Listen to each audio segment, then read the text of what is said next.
그리고 여당에서는 오늘부터 본격적으로 의원직을 던진 윤희숙 의원을 겨누기 시작했습니다.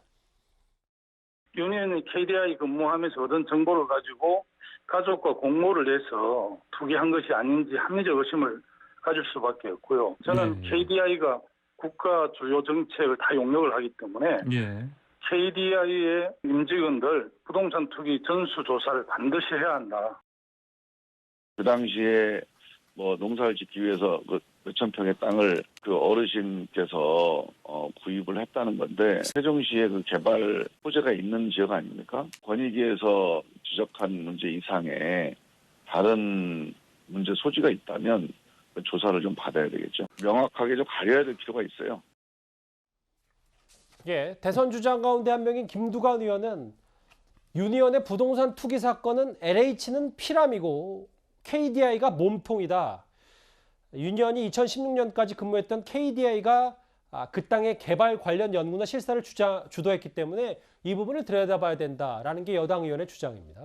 우선 그 민주당의 그 대응에 대해서는 참 적반하장도 유분수라는 그 얘기를 하고 싶습니다. 부동산 때문에 굉장히 어려운 건 알아요. 그렇지만 그 부동산 수렁에서 벗어나겠다고 그 야당의 대표적인 부동산 전문가, 문재인 정권의 부동산 정책을 정확하게 지적해온 윤희숙 의원에 대해서 너무 한꺼번에 뒤집으려고 공격을 하다 보니까 사실 좀 어안이 벙벙할 정도인데 어느 정도까 사실이에요.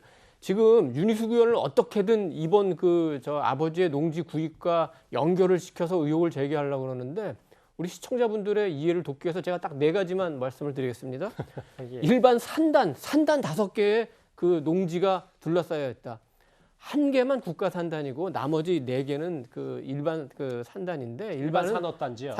그거는 그냥 기업들이 개발하는 거라서 전혀 그 KD하고는 아무런 관계가 없습니다. 그 하나의 국가 산단도 2017년에 문재인 대통령이 집권하고 난 다음에 시작한 산단이에요. 근데 이 땅을 구입한 거는 2016년 아닙니까? 그리고 KD 안에 조직이 굉장히 많습니다. 공공투자관리센터 여기서 이제 예비 타당성 조사를 하는 거고 당시에 그 윤희숙 의원은 교수로 일했어요. 나이 얘기를 합니다. 80세 노인이 무슨 그 농사를 짓느냐.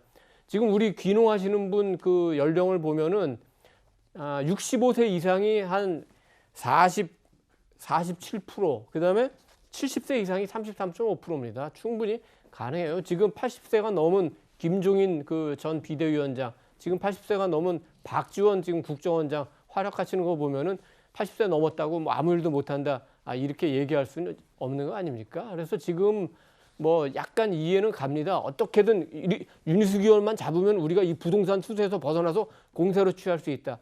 근데 과연 그렇게 될까요? 좋지만 하더라도 윤희숙 의원은 어쨌든 사표 냈습니다. 그리고 마치 윤 의원이 사표를 내서 수사를 안 받는 것처럼 얘기하는데 수사를 안 할 리가 있습니까? 아마 25명의 그 의원 가운데 제 생각에는 정보합동수사단에서 윤 의원을 가장 아마 철저하게 수사할 겁니다. 이건 이돈 의원님의 개인적인 생각입니다. 그렇습니다. 예. 그렇기 때문에 민주당이 그러면 12명 가운데 이제 2명은 비례대표 의원들 제명해서 일단 탈당시켰지만 나머지 10명의 의원에 대해서 어떻게 할 건지 단 한 분이라도 사퇴할 생각이 있는지 그거부터 밝히기 바랍니다.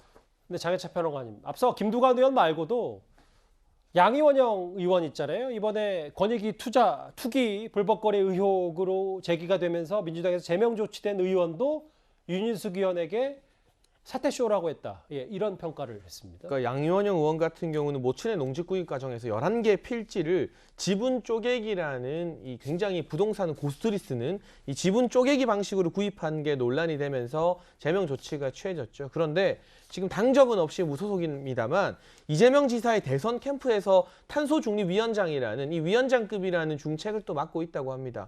그러면 우선 이 질문을 하나 던져야 될 것 같아요. 지금 국민의힘에서 권익위 조사된 결과 나온 사람들 소명이 안 된 윤희숙 의원 같은 경우는 소명이 됐음에도 불구하고 의원직 사퇴까지 불사한다는 것이고 본인은 소명하겠다고 말하고 있는데 일단 1차 처분을 받은 6명은 전원 본인이 몸담고 있는 대선 캠프에서 다 사퇴했거든요. 그리고 국민의힘의 당원 당규를 보게 되면 출당 조치를 내리게 되었을 때 열흘 이내에 해당 국회의원들이 알아서 나가지 않으면 윤리위원회 열리고 바로 제명을 당하게 됩니다.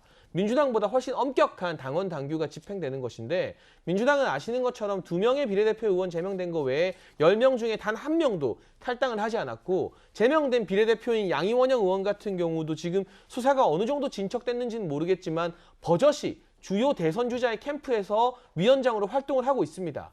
이 극단의 차이를 미루어 보았을 때 누가 더 국민 앞에 겸허한 인정의 태도를 보이는 것인가 국민들이 저는 판단할 거라고 보고요. 어쨌거나 윤희숙 의원이 수사를 안 받겠다고 말한 적이 한 번도 없고 오늘 밝힌 입장문에서도 의원직을 내려놓고 온 가족 모두 수사를 받겠다고 한 만큼 수사를 피하기 위해서 사퇴 쇼를 하는 것이다.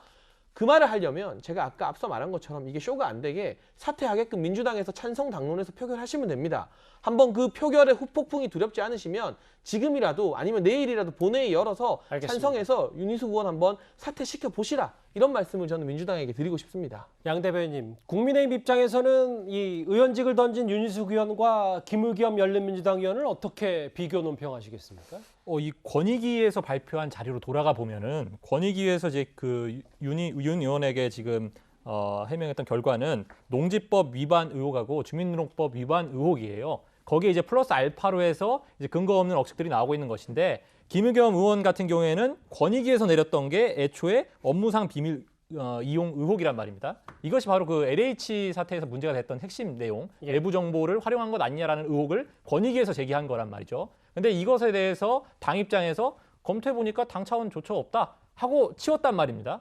이것을 봤을 때 과연 내로남불이 아닐 수가 있겠는가라는 생각이 있고요. 이거는 권익위 자료를 공개를 하시라. 저희는 그 의원들에게 각자 그 소명 기회를 드리고 그 자료를 받아가지고 권익위 자료를 공개를 했습니다. 국민들에게. 국민의힘은요? 네. 그런데 이제 그 민주당 측에서는 지금 이런 것들을 공개하지도 않고 그냥 당 차원에서 해버리고 치우고 말면은 이거는 국민들 보시기에 눈높이에 맞겠는가 싶습니다. 윤희숙 의원의 사퇴는 본회의 표결을 거쳐야 하는 만큼 정치인 윤희숙의 운명은 민주당으로 이제 넘어갔습니다. 관련 목소리 한번 듣고 올까요? 지금 다수당이 민주당이잖아요. 민주당 입장에서는 민주당 대선 후보들을 가장 치열하게 공격한 저를 가결을 안 해준다고 제가 예상하기는 어렵고요. 민주당이 아주 즐겁게 통과시켜 줄 것이라고 생각합니다. 국회 안에서 통과까지 될 수 있다고 보십니까? 그거야 이제 국회에서 원래 의결을 하도록 되어 있으니까요. 이제 얼마나 진정성이 있는가, 그리고 또 국민의힘에서 그 문제를 어떻게 다루느냐에 따라서 국회는 국회법 절차에 따라서 정상적으로 처리하면 될 일이라고 봅니다. 김관욱 교수님, 화면에도 좀 표현이 되어 있는데 사표를 본회의에서 처리하자니 민주당이 글쎄 뭐 이게 사표를 처리해 주는 게 맞는지 안 해주는 게 맞는지를 두고 좀 딜레마에 빠졌다는 생각도 드는데요.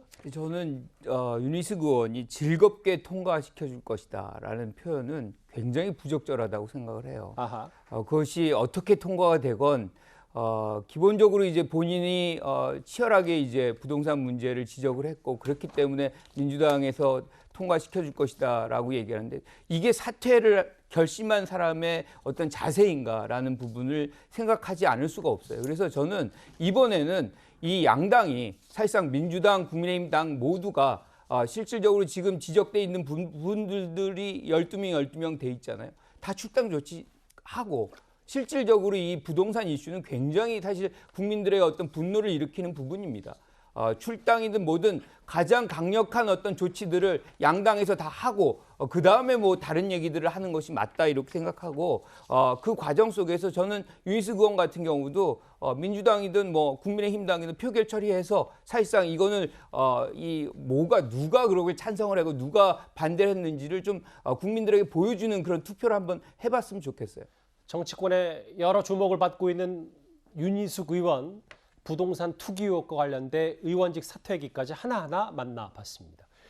이 소식 여기까지입니다. 그럼 지금까지 들어온 여러분들의 목소리를 들어보겠습니다. 첫 번째 댓글부터 볼까요? 대한민국도 6.25 때 국제적 도움을 받았으니 아프가니스탄도 도와야지요. 라는 첫 번째 댓글입니다. 청춘 때 군대 가서 나라 지킨 사람들 공로도 인정해달라라는 말씀을 해주셨고요.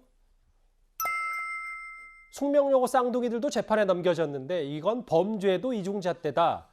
조민 씨도 기소돼야 된다는 의견이신 것 같습니다. 조민 씨에 대한 민주당 대선 후보들의 옹호 발언은 문재인 대통령이 아직도 마음의 빚을 갚지 못하고 있기 때문일까요? 라고 의견을 주셨고요. 마지막 보겠습니다. 국민의 마음을 못 얻으니까 입을 틀어 막으려고 하나요? 언론중재법을 지적하신 것 같은데요. 오늘도 댓글 5개 모두 감사드립니다.